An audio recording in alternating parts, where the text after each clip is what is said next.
முதல எழுத்தெல்லாம் ஆதி பகவன் முதற்றே உலகு. அகர முதல எழுத்தெல்லாம் ஆதிபகவன் முதற்றே உலகு. கற்றதனால் ஆய பயனென்கொள் வாளறிவன் நற்றால் தொழார் எனின். தனக்கோமை இல்லாதான் தாழ் சேர்ந்தார் கல்லால் மனக்கவலை மாற்ற அரிது. வேண்டுதல் வேண்டாமை இலானடி சேர்ந்தார்க்கு ஆண்டும் இடும்பை இழ. பிறவி பெருங்கடல் நீந்துவர் நீந்தார் இறைவன் அடி சேராதார்.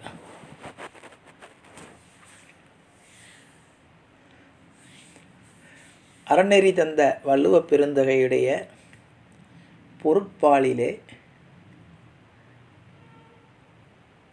அங்கவியல் என்ன தொகுதியிலே 93வது அதிகாரம் கல்லுண்ணாமை. நான் ஏற்கனவே சொன்னது போல் 90 அதிகாரங்களில் உலகப் பொதுமறையாக வழங்கிய வள்ளுவன்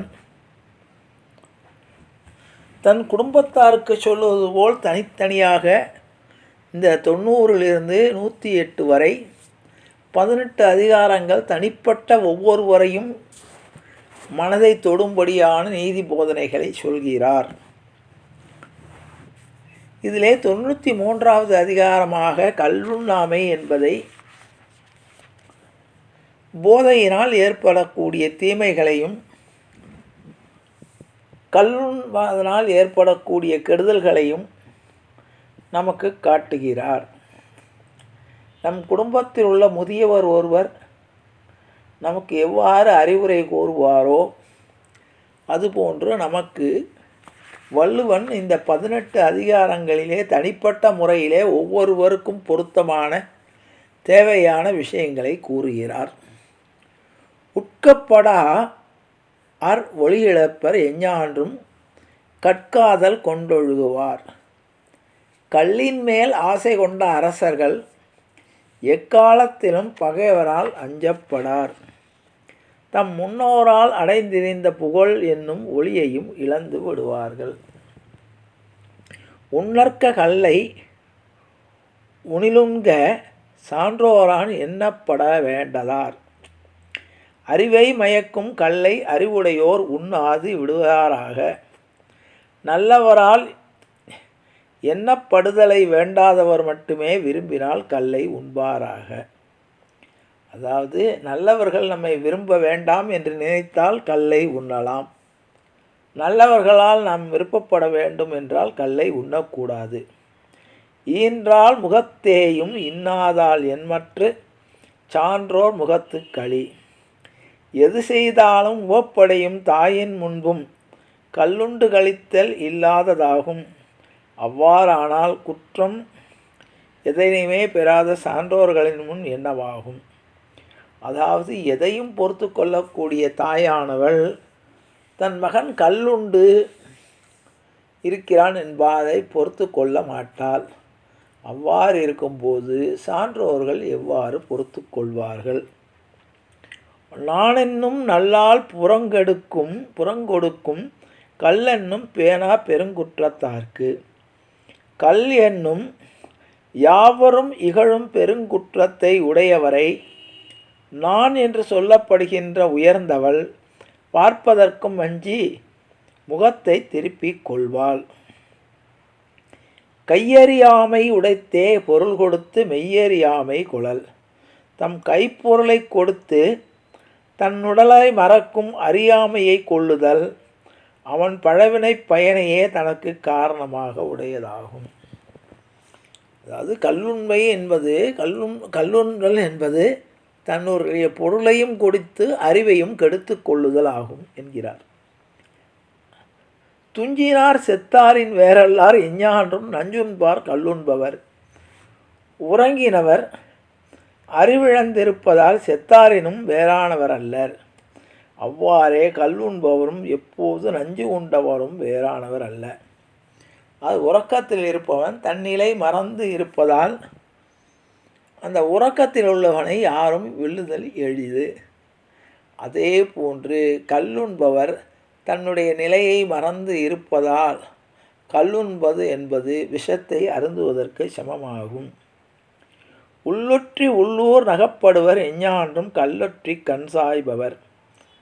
கல்லை மறைவாக உண்டு அதன் களிப்பினாலே தன் அறிவை இழந்தவர்கள் உள்ளூரில் வாழ்பவரால் அவர் மறைவை அறிந்து எள்ளி நகையாடப்படுவர். அப்பொழுது ஒரு குடிக்கக்கூடிய கல்லுண்ணக்கூடிய ஒருவன் இறந்தால் அவனுடைய இறப்பை யாரும் வருத்தமாக கொண்டாட மாட்டார்கள். அது நகைப்புக்குரியவதாக இருக்கும்.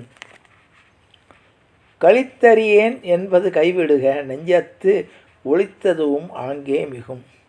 கல்லை உண்ட பொழுதே முன் ஒளித்த குற்றம் மிகுதியாக வெளிப்படுவதால் மறைவாக கல்லை உண்டு யான் உண்டு அறியேன் என்று பொய் கூறுவதை கைவிடுக. கழித்தானை காரணங்காட்டுதல் கழிநீர் குளித்தானை தீத்துருகிற்று. கல்லுண்டு கழித்தவனை காட்டி இது நினைக்கும் ஆகாது என்று கூறி தெளிவித்தல் நீரினுள் மூழ்கினான் ஒருவனை விளக்கினால் தேடுவதைப் போல முடியாத செயலாகும். ஒரு கல்லுண்டவனுடைய சிறப்பை பற்றி நாம் பேசுவது என்பது நீருக்குள்ள மூழ்கினவனை விளக்கை கொண்டு தேடுவதை போன்றதாகும். அதாவது அவனுடைய பெருமை என்பது கல்லுண்டவன் எவ்வளவு திறமைசாலியானாலும் அவன் பெருமை என்பது நீரில் மூழ்கினவனுக்கு சமமானதாகும். கல்லுண்ணா போழ்கிற கழித்தானை காணுங்கால் உள்ளான்கொள் உண்டதன் சோர்வு. கல்லுண்பவன் தான் உண்ணாத போது உண்டு கழித்த பிறரை காண்பான் அல்லவா? அப்படி காணும்போது தன் நிலையும் இப்படித்தான் என்று நினைக்க மாட்டானோ? அதாவது கல் குடிப்பவன் இன்னும் குடிக்காமல் இருக்கும்போது இன்னொரு குடித்து போதனையினால் தள்ளாடி எவனை பார்க்கும் பொழுது தனக்கும் அதே கதிதான் உண்டால் என்பதை நினைத்து பார்க்க மாட்டானா? அப்போ இறைவன் கொடுத்த நமக்கு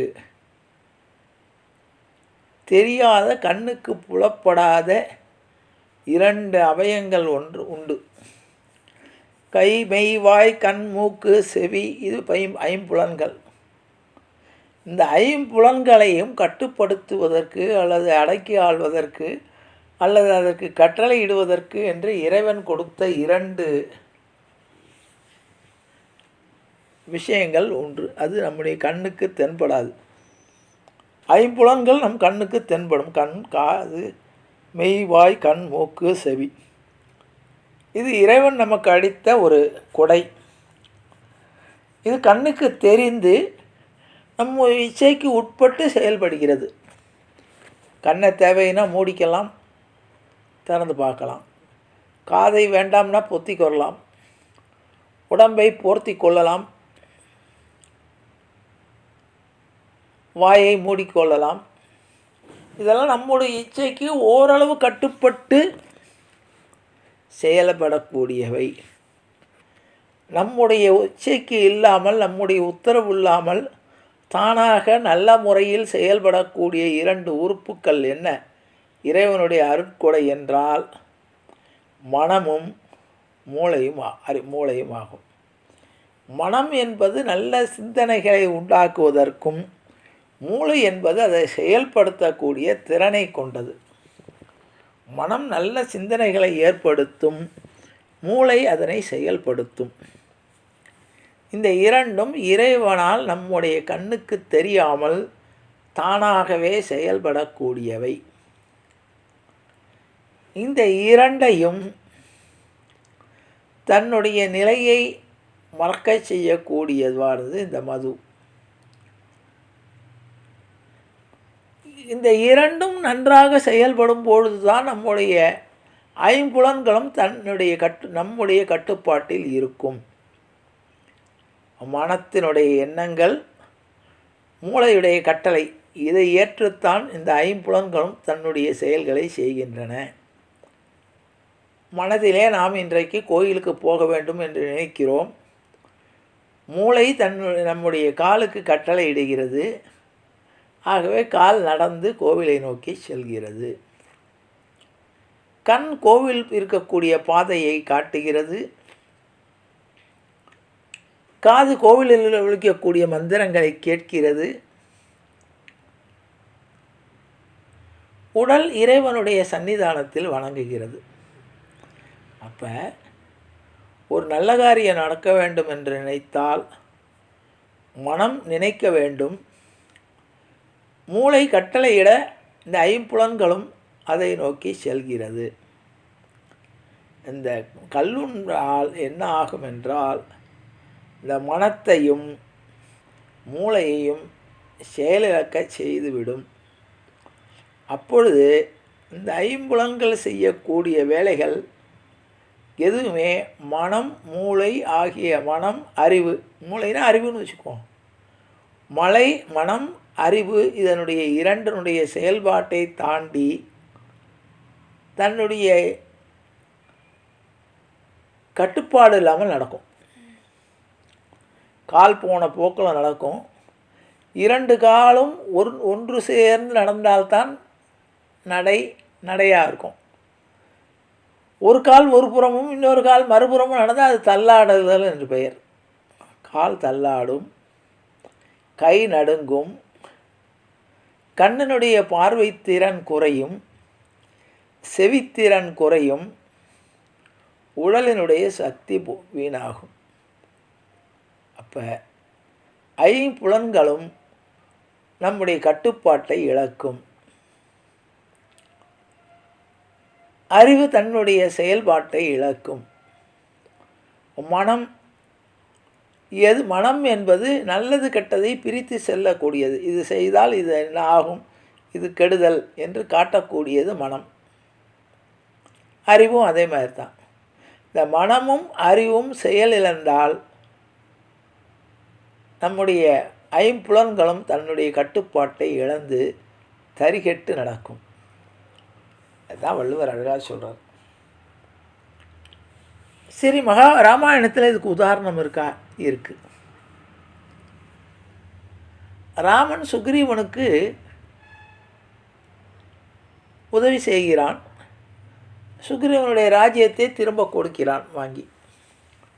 வாங்கி கொடுத்த உடனே சுக்ரீவனிடம் இப்பொழுது ராமனுக்கு பிரதிபகாரமாக சீதையை தேடுவதற்கு வானரப்படைகளை அனுப்ப வேண்டும்.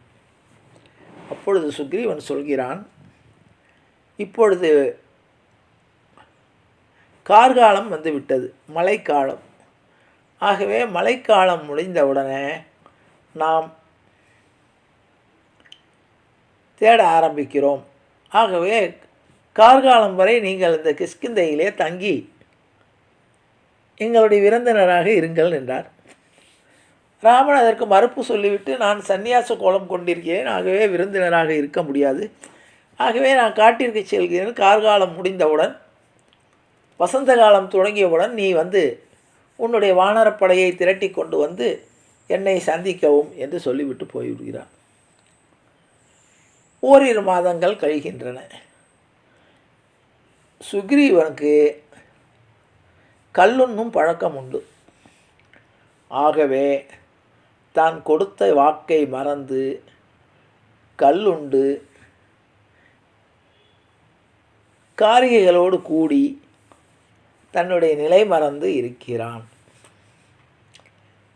இந்த கார்காலம் முடிந்தவுடன் தன்னுடைய கடமையை மறந்து விடுகிறான். ஆகவே ராமன் இலக்குவனை அனுப்பி வாலியை கொன்ற அந்த ராமபாணம் இன்னும் இருக்கிறது என்று ஞாபகப்படுத்து என்று இலக்குவனன் அனுப்ப, இலக்குவன் கோபத்தோடு வருகிறான். இலக்குவனை சமாதானம் பண்ணி சுக்ரீவனை தெளிவிக்கிறார்கள். இப்போ சுக்ரீவன் உண்மையிலேயே ரொம்ப நல்லவன்,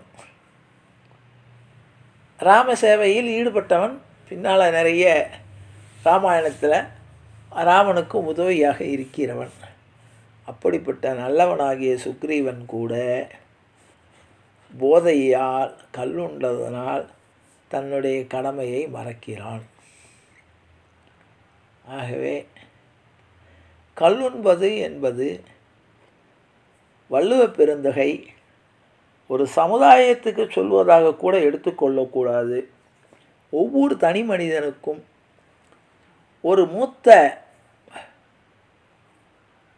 ஒரு உறுப்பினராக ஒவ்வொரு குடும்பத்திற்கும் ஒவ்வொருவருக்கும் தனிப்பட்ட விதத்திலே வள்ளுவப் பிறந்தகை அந்த கல்லுண்ணாமையுடைய பெருமையை, கல்லினால் போதையினால் ஏற்படக்கூடிய தீமைகளை 3 படிவங்களில் விளக்குகிறார். 1, போதையினால் தன்னிலை மறப்போம். அப்பொழுது நாம் செய்யக்கூடிய செயல்கள் எதுவும் நமக்கு தெரியாது.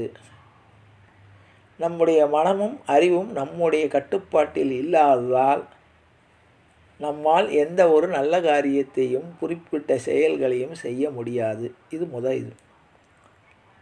அடுத்தது, சமுதாயத்திலே நீ எப்படிப்பட்ட உயர்ந்த நிலையில் இருந்தாலும், பணம் எவ்வளவு வசதி படைத்தவனாக இருந்தாலும், நீ கல்லுண்ணக்கூடிய அல்லது போதையில் இருக்கக்கூடிய நிலையில் உன்னை இந்த சமுதாயம் மதிக்காது.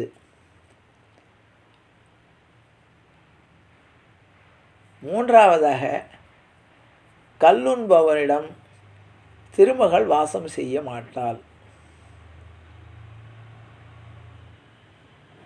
உன்னுடைய குடும்பமும் உன்னுடைய குலமும் வீழ்ச்சியடையும். எதிரிகளால் உன்னை சுலபமாக வென்றுவிட முடியும்.